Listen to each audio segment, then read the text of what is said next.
sholat zuhur yang dirahmati Allah. Kita hari ini merupakan Sabtu terakhir insyaallah bulan Ramadan. Kurang lebih 5 atau 6 hari lagi. Di Sabtu depan karena katanya Pak Idul Fitri.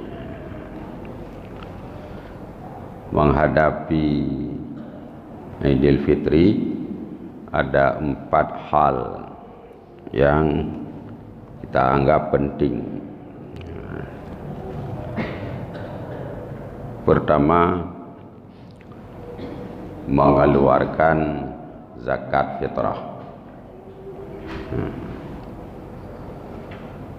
Yang kedua, menghidupkan malam hari raya dengan melaksanakan sholat jamaah maghrib, isya dan subuh. Kalau bisa dengan ibadah-ibadah lain juga malam Idul Fitri, karena Rasulullah mengatakan barang siapa yang menghidupkan malam hari raya, niscaya tidak akan mati hatinya pada hari di mana segala manusia akan mati hati, yaitu hari kiamat. Di uro kiamat bingung mendung, hana tinggal tapu mati hati. Kecuali orang-orang yang malam hari raya dia menghidupkan dengan ibadah. Jadi tanya hana layak malam raya tawewe tanpa menghidupkan dengan ibadah. Yang ketiga, silaturahmi pada hari raya. Silaturahmi menyambung hubungan dengan kerabat. Yang kekeun silaturahmi. Keun ngarakan. Kalau kita mengunjungi rakan, teman, sahabat, nyan keun silaturahmi keun. Pecit nyan kunjungan sahabat. Jadi yang silaturahmi yang diistilahkan oleh agama adalah menyambung hubungan dengan kerabat, dengan ahli keluarga, dengan paman, dengan abuah bahasa Aceh, dengan keponakan, adik, abang. Itu semuanya disebut silaturahmi. Barang siapa yang ingin dimudahkan rezekinya dan dipanjangkan umurnya, maka hendaklah dia menyambung silaturahmi. Itu hadis Rasulullah. Menyenang perle rezeki tanya mudah, berkat umur tu nyan bekaim katanya tak kunjung saudara tu. Nah apa tu tajak, nah nekumun tajak. Itu nama arti silaturahmi. Atau paling kurang kirim salam. Hanya silaturahmi. Silaturahmi dalam agama kalau tidak bisa datang, paling kurang kirim salam. Merumpuk ngan yang tahu ngan rumah saudara katanya, tak titip salam katanya. Sampaikan salam lun ke anak kumun lun yang naik sampai rumah orang dengan ucapan assalamualaikum. Kirim salam je benar lafai, menyahana lafai, nyahana salam berdi. Kirim salam lung ya, nyahana salam lagi tak ada nyawa pegah. Kirim barang lung ya, barang hana ada jauh. Jadi kirim salam itu harus dengan lafaz. Kalau tidak ada lafaz, berarti tidak ada barang yang dikirim, ngomong aja kirim. Jadi benar tak kun Nupai salim lun sean, dia baca salim lun sean ke anak kumun lun dengan ucapan assalamualaikum. Ya, nyan di urang yang me salim menyatingan ke wajib ke apa? Ikah na merupa apa ke ngelun ke kirim salim ke kah ngan ucapan assalamualaikum. Ya. Baru ke jawab wa alaika wa alaihi salam. Ya, yang cara jawab salam yang kirim lagi Waalaikumsalam, alaika wa alaihi salam. Mamanya hana lafai pulan merumpa kirim salam kerana nya hana payah tu oi deh get kun karena ada rasa opi gimana tahu hana salam nya itu paling kurang silaturahmi. Jadi kirim salam itu harus ada lafaz. Kadang-kadang orang umrah,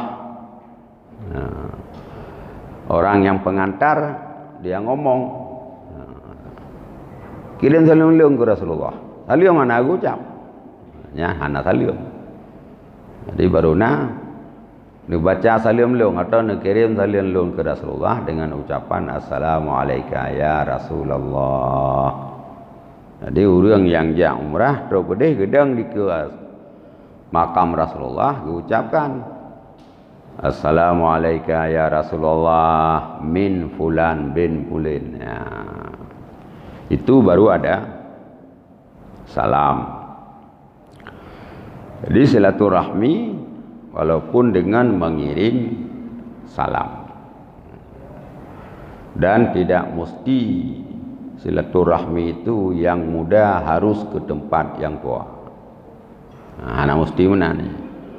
So yang nawate nyan hak silaturahmi. Jadi pukun kebiasaan katanya orang Aceh Tuhan lung kenji jak balung panai lung jak baji. Hanai jak balung kak hana ku jak baji sebab Tuhan lung. Nyan pemahaman yang salah. Salah. Jadi ada satu cerita orang yang abang yang tidak pernah ke tempat adiknya karena adiknya miskin, dia tidak sampai ke tempat abangnya. Abangnya tidak pernah datang ke tempat adiknya. Akhirnya dalam riwayat itu dia meninggal dunia. Rohnya itu dikurung di dalam bi'ru barhud. Dikurung oleh Allah nyawang di Men Barhud di Yaman. Kenapa? Karena dia tidak pernah silaturahmi ke tempat adiknya yang masih hidup satu orang lagi di Naudib Tirotu ada wagu antum pernah kerja itu dosa. Jadi silaturahminya paling kurang tak kirim salam, tak tanya keadaan ya jino kamu dah you dah telpon tak WA dan sebagainya. Dan yang keempat menghadapi Idul Fitri, setelah kita malah merayakan Idul Fitri, kita disunatkan berpuasa bulan Syawal 6 hari lagi. Barang siapa yang puasa 6 hari bulan Syawal, barang siapa yang puasa bulan Ramadan, kemudian dia mengiringkan 6 hari bulan Syawal, niscaya puasanya itu seperti 1 tahun.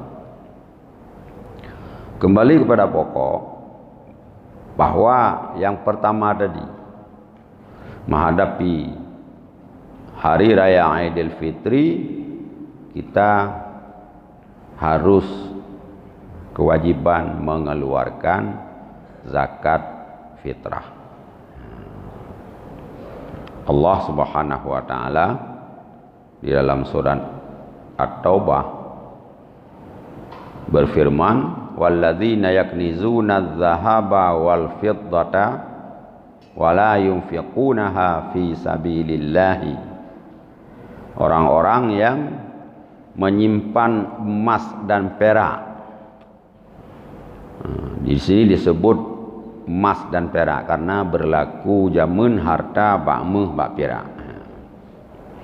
Dan tidak menginfak oleh mereka fi sabilillah pada jalan Allah. Maksud tidak menginfak di sini adalah menahan zakat. Dalam satu hadis diriwayatkan oleh Abu Zar, pada satu hari aku duduk bersama Rasulullah di bawah bayangan Ka'bah. Ketika aku sampai, Rasulullah melihat aku, lalu Rasulullah bersabda, Al-aktsaruna humul akhsaruna wa rabbil Ka'bah. Orang yang banyak, mereka itu adalah orang yang sangat merugi demi Tuhan Ka'bah.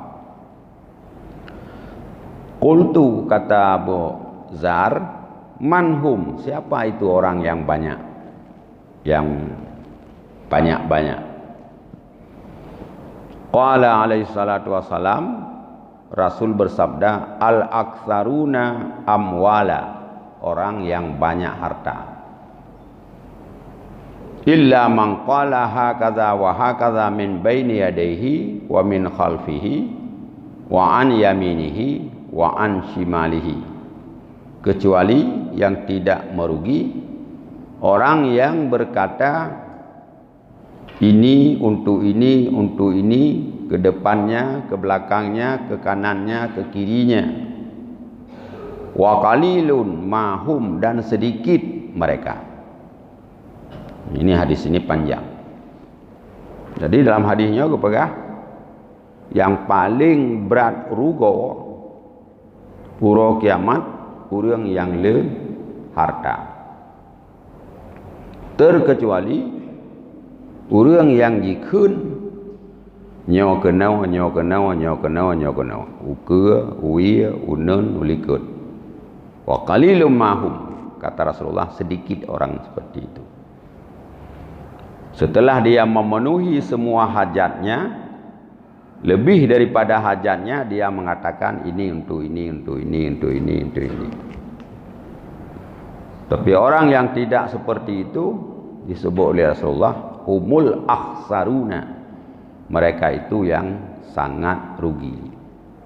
Jadi orang yang gepesapat harta, getun harta, liah gecok kebutuhan roge, yang lain getun gesandra bakoknya hana gebagi nyan gepegah li Rasulullah al-aktsaruna humul akhsarun, orang yang paling banyak merugi hari akhirat itulah orang-orang yang banyak harta. Jadi semakin kaya katanya menyekaya nyan tasandra harta bak katanya nyan bagian daripada kata tamang draw tu dalam kelompok yang merugi euro akhirat. Para jamaah sekalian, fungsi zakat itu ada beberapa hal, ada beberapa perkara fungsi zakat. Yang pertama, zakat itu menghilangkan penyakit, yang penting. Zakat pulih sakit. Yang kedua, zakat itu membersihkan harta. Yang kedua, fungsi zakat menambah harta. Nyan fungsi zakat. Jadi bukan yang biasa katanya pegah-pegah, fungsi zakat kan untuk tak bantu orang fakir. Yang menyanyian niat tu gak anggap katanya kriat.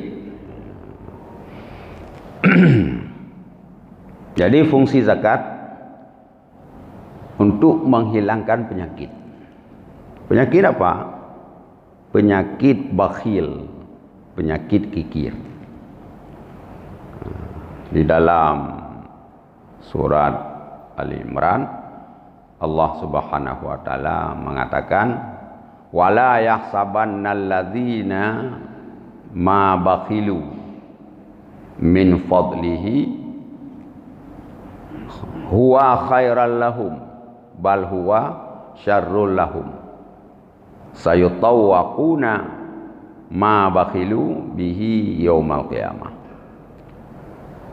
Orang-orang yang menahan harta, jangan menganggap bahwa harta yang ditahan itu sesuatu yang baik untuknya. Bal huwa syarrul lahum, tapi itu adalah sesuatu yang buruk bagi mereka. Sayutawwaquna ma bakhilu bihi yaumal qiyamah. Pada hari kiamat harta-harta itu akan dibelenggu di lehernya pada hari kiamat. Nah, jadi uro kiamat katanya yang tak tun harta tak kebah nyan je ketalau tak kuat tengah uro kiamat. Nah, jadi ranti rayatan tengah bata kuat karena kita mengumpulkan harta di dunia ini. Jadi disebut di situ orang yang menahan itu orang bakhil, kikir, atau bahasa Aceh kriet, lebih halus lah, liat. Yang kekun orang yang menahan harta. Ada hadis sahih disebut oleh Rasulullah kepada Aisyah, ya Aisyah, unfaq alaiki. Amfiki unfaq alaiki. Berinfaklah kamu, niscaya Allah akan menginfak untukmu. La tu'i fayu'i Allahu alaika, wala tuki fayuki Allahu alaika. Jangan engkau tahan, niscaya Allah akan menahan kepadamu. Jangan engkau pelit, niscaya Allah akan pelit kepadamu. Jadi hadisnya hadis saya muttafaqun alaih. Jadi kepegah oleh Rasulullah, hai Aisyah, ka petebit, ya baik katun, ka infak, supaya Allah ke infak ke kah. Baik katun, munya katun Allah getun, munya kakriat Allah gekriat. Jadi salah satu pintu rezeki kita tidak mudah, salah satu sebab adalah kriat. Jadi orang yang kriat sulit dia mendapat kemudahan dalam rezekinya. Payah tenak go, payah koh gatih go, payah sogok go, payah pengun go, payah pisu cia lampuh go,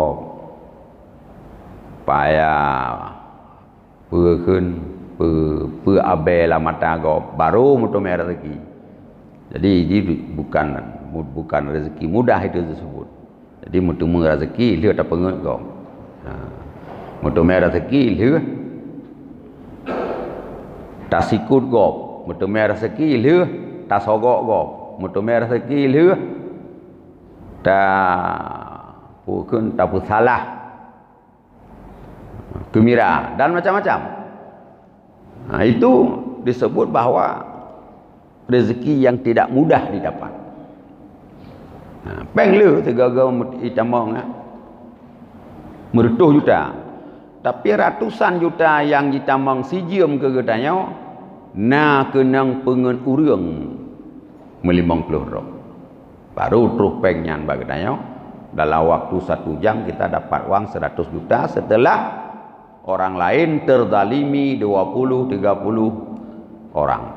Ya, nyankan rezeki yang mudah. Jadi rezeki yang mudah itu adalah rezeki yang tidak menzalimi orang lain. Gau hanya mengganggu sapu api.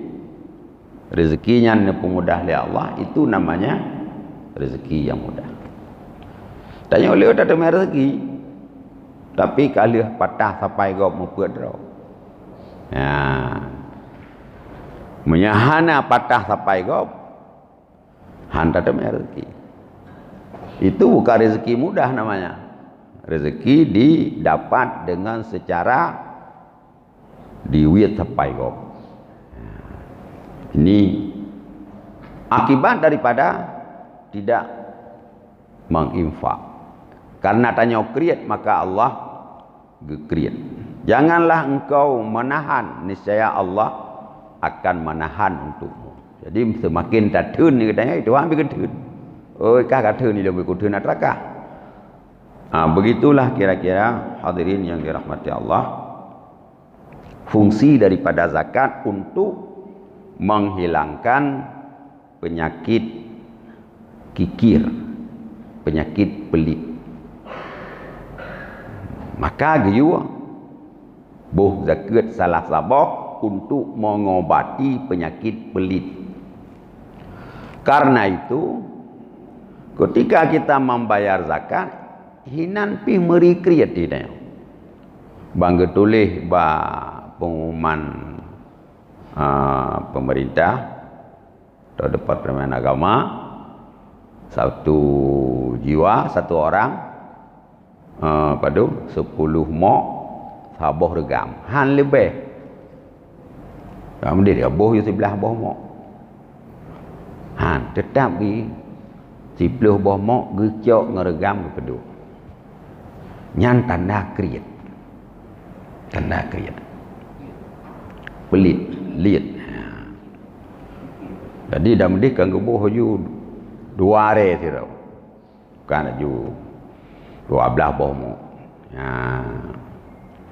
Be yang kalau lebih kan. Ya, nyan gekeun tanda-tanda katanya pelit. Jadi nah perasaan dalam arti katanya harta yang sudah kita kuasai itu berat untuk dikeluarkan. Yang kriat mana? Harta yang sudah ada dalam kekuasaan kita, itu perasaan mengeluarkan harta itu berat. Deh laju buat mata hati itu kakurung. Nyan tanda-tanda kriat. Ya. Itu definisi pelit adalah ketika perasaannya berat mengeluarkan harta yang sudah ada, itu namanya pelit. Jadi menyekana lah kantong nak dia baik tu bilik. Nyan tanda kriat. Sabah tu tanda kriat. Data kriat tanya. Urang yang jarang dibantu tanya nyan biasa jarang tabi. Tapi yang kaim membantu kita, ke dialah yang sering kita berikan. Nyan tanda tanya kriat. Nah, kai kriat aja. Ada orang yang tetangga kita jarang sekali dia membantu kita. Jarang ija rumah, ya tekna leung, ija rumah, ija bantu pupu yang jirat. Ada orang lain yang jauh dengan rumah kita yang sering dia bantu-bantu kita. Sering ya bahasa katanya ijak cok Honda, ijak meyara. Padahal rumah ji jauh katanya. Tetangga tanya yang gasian hantam kerja agaknya. Nyan tanya lebih condong tajuk pengkurang yang jarak je daripada ketimbang orang yang tahu. Ketika nak orang pegah hanya panah kepu kedih ni yo. Dah enam taput tandai bantu dia. Ya, itu tanda masih ada sifat kikir. Nyan bertadepu katanya mentang penyakit bakhil saja. Mangat tak tahu ko kriat kan? Mangat tak tahu kriat dah mangat. Jadi menyena yang lagi nyan kajian tak cok kesimpulan berarti drop mentang hana bere kriat mentang. Yang kelih nyo wate ta bagi jaga fitrah nyo hana truh urumah gedayo nyan kalau iluk matawro kata jak bak lorong kata jak bangku imum pakah hana roh lung pakah hana bonan lung nyan tanda bak gedayo nasi fut kriat buah kana bek kegop manteng bung temai fitrahnya kelumpi bung temung tit nyan tanda kriat bagian. Padahal kadang-kadang kita sendiri nggak berhak menerima. Sebagai contoh, kita punya anak 5 orang, ke-5 orang anak itu sudah balik. Nah yang 20 tahun, nah yang 22 tahun, nah yang 18 tahun, nah yang 16 tahun, nah yang 13 tahun.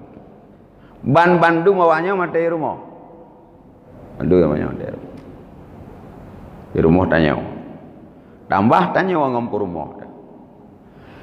Itu anak kita yang sudah akil balik tidak ada lagi kewajiban memberi nafkah.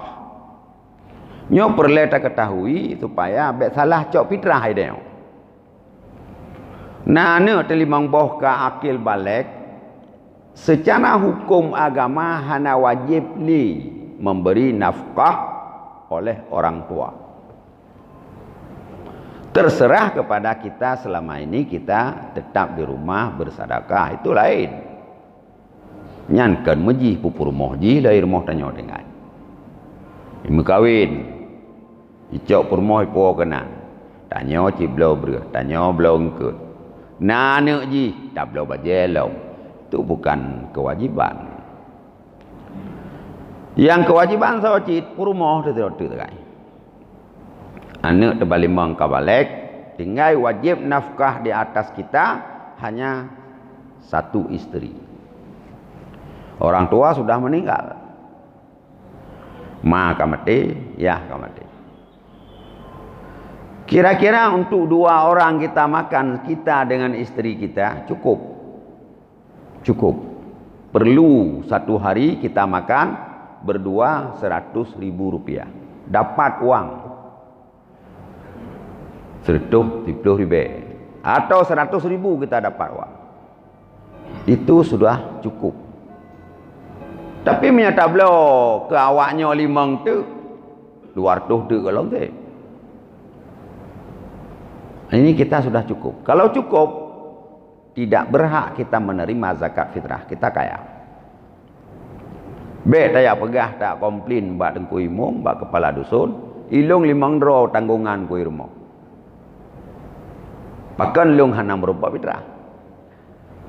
Nyan tanya kata pajuh fitrah kau. Tanya orang kaya kata pajuh fitrah kau. Padahal kalau kita pendapatan kita cukup kita makan dengan isteri kita. Kata hitung anak-anak yang karaya pupur rumah anak dia kata hitung cucu-cucu tolong tak hitung tak komplain dengan ku imam. Nyan zakat kita sudah kita makan zakat orang kepada kita yang tidak berhak. Yang seharusnya menyakat roh rumah tak jauh tak gulam tak pulang balik. Bak kepala dusun long hana hak long terimbang. Apakah hana hak? Cuma 2 long tu sagai ngom rumah. Tapi 5 ni rumah oje kan tanggungan lon. Jika balik jika wajib ada roi minta nafkah. Mantu lamanya karena hana peng long bilung. Tapi yang kewajiban kan ada long. Nah ini yang perlu pemahaman kita sehingga tidak termakan harta orang dengan tidak jalan yang halal.